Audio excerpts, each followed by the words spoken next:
So even though it's February, it is still getting into that pre-spawn period in a lot of parts of the country. And within a couple of months, we're gonna be pre-spawn for the entire country. And so we always talk about pre-spawn baits, when to throw a spinnerbait, when to throw a chatterbait, a lipless, XYZ, but you don't see a lot of videos on where to actually throw these baits and how to break the pre-spawn down. So what we're gonna do today is I'm gonna go to the map and I'm gonna show you exactly where to start fishing in the early pre-spawn, as soon as it just starts to get warm, all the way to the late pre-spawn. And so I'll go through a couple different lakes, show you exactly where I like to fish, so that way you guys can have a better understanding on where to actually go to find these fish. All right, so the first lake that we're gonna look at is we have Lake Murray right here. And so it's a really popular lake down in South Carolina. If you've never fished it or if you've never seen it, you've heard about it. And so if you look at this lake, once you start getting into it, it can be pretty daunting. So when you look at one of these maps, whether you're on Navionics or whether you're on Lake Master like we are here, the first thing you'll notice is there's deep blue, which is the main river channels, and that's gonna be a really, really important piece of the puzzle. And then as you get shallower, I have it set where green is kind of my intermediate and then red is shallow. We all hear that these fish start in the main lake and move back, right? But if you look at this entire lake, it's a lot of deep water and a lot of places they can move back, right? So typically what happens for me first is up the river is the shallowest, and that's where those fish like to move shallow first. That is where your pre-spawn bite is initially gonna start the fastest. Because if you start to get up this river, you see there's a lot less places that these fish can go. Versus downriver, you can see how much more deep water there is, which means that water's gonna be cooler longer. Versus up the river, you're gonna have less deep water, which means that water's gonna heat up a little bit faster because it's a lot shallower. And so the first thing that you'll look at is there's gonna be some really long pockets and then there's gonna be some really short pockets. And the first thing that you wanna look at in the pre-spawn, so you're gonna wanna look at these channel swing banks that have the easiest deep water access and the fastest deep water access. And so these ones right here are a perfect example of that. So you have a channel swing bank right here and you have these short stubby pockets. That's gonna be the place where these fish can pull up in really, really fast, because if they were out here, they have the least amount of distance to go. So from the main lake to the back of the pocket where they want to spawn, it's the fastest they can possibly get there. And that is going to be the same across the entire lake. You're going to want to look for your shortest pockets first, because that's where those fish, again, don't have to travel as far. So if we look down the lake, if you like fishing down closer toward the dam, if we go down closer toward the dam, as you will see, there's some shorter pockets right down into here. You know, if you get into some of these longer pockets, these fish have further to travel to try to spawn, right? You look at some of these bigger pockets, if they were out here, they have further back if they want to try to spawn. Now, don't get me wrong, there's going to be some fish that try to spawn out on the main lake, but the majority of your fish are going to try to get into bays just like this, where they can get out of the weather and be away from all of the conditions, all of the wind, all of the waves, etc. So the first thing that I'm going to look at when that water temp is in that 55 to 63 is going to be these shallower pockets down near the dam and these shallower pockets up near the main river, depending on where your water temperature is the best. Because don't get me wrong, if you get a cold rain, it can also shut up here down way faster than it can shut down by the dam off, because you have such an influx of water.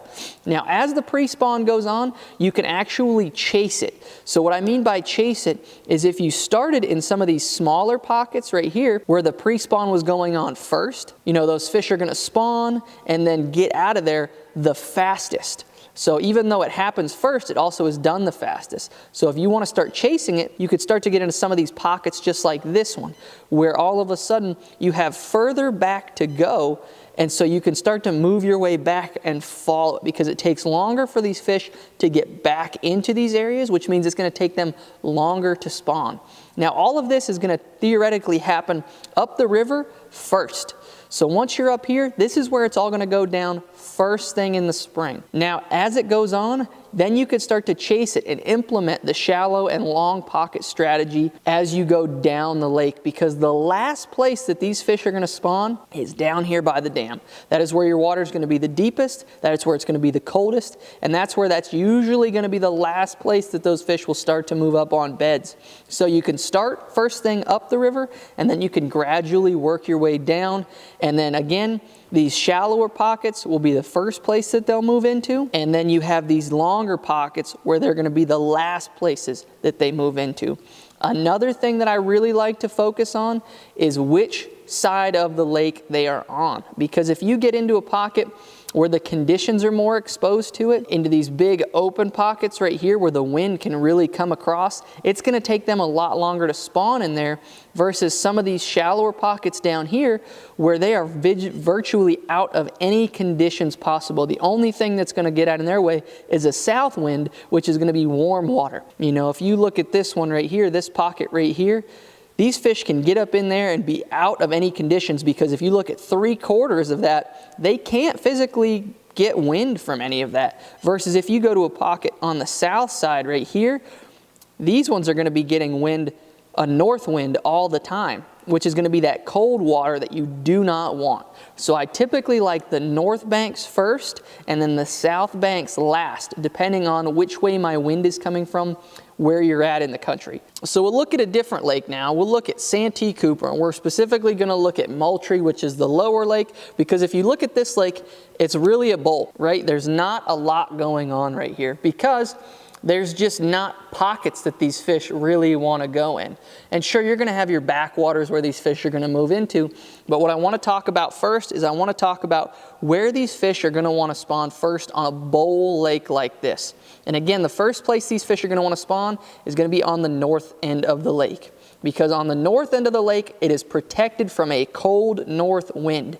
So that way, the only wind that's going to hit it is going to be a warm southern wind, which is going to push warm southern water or warm water into it. So that's the first place it's going to spawn. When it first starts to warm up, I focus on this northern part. Later as the season goes on, as you get a lot of warming trends, that's when the southern end is really going to start to play. As that water temp gets into that 70, that 73, 74 area, this is going to be the last place these fish are going to want to spawn, because it's going to be more open to that cold north air. So when you look at this lake, it can be really daunting because there's a ton of shallow water. So you have to wonder, where do these fish spawn when there's really no clear defined creek channels? There's really no defined, you know what I mean? Like when we looked at the other lake, there was really defined pockets where these fish could just, oh, there's a pocket right there.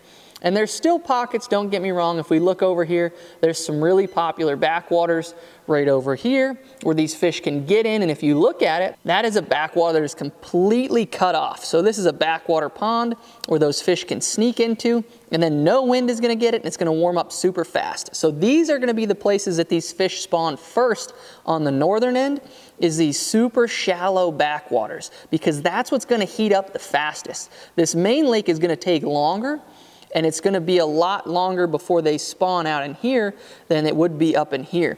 And with a bowl lake like this, you really want to get into areas that the wind cannot hit, because there's going to be wind coming from 3/4 of this lake. So if you just try to spawn right here, that wind is going to blow your bed out as soon as it happens. So you have this backwater right here, you have this backwater right here where you can get into, and any of these backwaters where the wind can physically block it is going to be what you're looking for. You know, you can see this has a clear ditch going back into it here, so those fish will get back into there. And that's what you want to look for, is places like behind this island where they can get to, just places that are going to be where the wind is not going to be able to throttle. And so these flats are what I really like to target when those fish are spawning, but specifically I like to get into the backwaters first, and then as the season kind of progresses, then I will be getting out toward the main lake a little bit more once you get into the warmer, more stable spring months, because that early spring can be really volatile with a lot of north winds. So you really have to understand what a wind can do to where these fish are at, and you have to find places where the wind cannot throttle these fish. But as the season goes on, you can see these backwaters are going to be the first on my menu, and then as that spring starts to go on, I'm going to get out into these areas where that wind can't really hit, some of these areas where that wind can't really hit, along some of these islands, and just looking for hard sandy bottom, hard gravel, anywhere where they have hard bottom to be able to spawn. And so that is a key thing, is understanding where, but understanding the bottom composition that you need for it, because that's what's really going to be key when you get into some of these areas, to understanding what they need to spawn on in order to catch these fish. So hopefully that helps you guys understand better where these fish are going to spawn and where you're going to start to see that pre-spawn and those staging fish show up first on a couple different lakes. So that way it helps you understand where to look. You know, that was something for me that I always struggled with. But as always, we're going to end with a Bible verse just to help you guys kind of get in the word of the Lord. So today what I want to talk about is not necessarily a Bible verse in general, which I do have a Bible verse, which is Jeremiah 29:11. Which says, I know the plans I have in mind for you, declares the Lord. They are plans for peace, not disaster, to give you a future filled with hope. And I love that verse because it literally sums up everything we think the Lord wants for us, right? Because that's literally God's word telling us that He has good plans for us. But in order to follow out those plans, you have to be able to hear what He's trying to tell you. You know, you have to be able to see the signs, hear the words, hear the whispers. And in today's popular culture, everything gets really blurred out with all of the noise that we have going on. Whether it's the music, whether it's the movies, whether it's your friends, all of the news throwing stuff at you, it can be really hard to hear what the Lord has planned for you. And so if that's something that you're not sure about, I would really suggest, and this is something that I've done personally, is spend more time in quiet, in peaceful areas where you can sit and just think. Because that's what's really going to help you get the clearest thought, and that's what's really going to help set you on the path that the Lord has for you. You do have to make sure you're listening to the Lord and not to the guy down below, because sometimes we can get some of those thoughts that are like, that sounds great, but we all know it's not, right? And so I always tell people, listen to your head and then trust your gut. If those two are on the same wavelength, then generally, that's the Lord telling you that's what you got to do. So thank you guys so much for watching. I hope you learned a little bit about where fish spawn. And if you have any questions or comments, feel free to throw them down below. But God bless every single one of you guys. If you haven't already, be sure to hit the like and subscribe button to follow on with the daily content that I have coming out. But I can't wait to see you guys in the next video.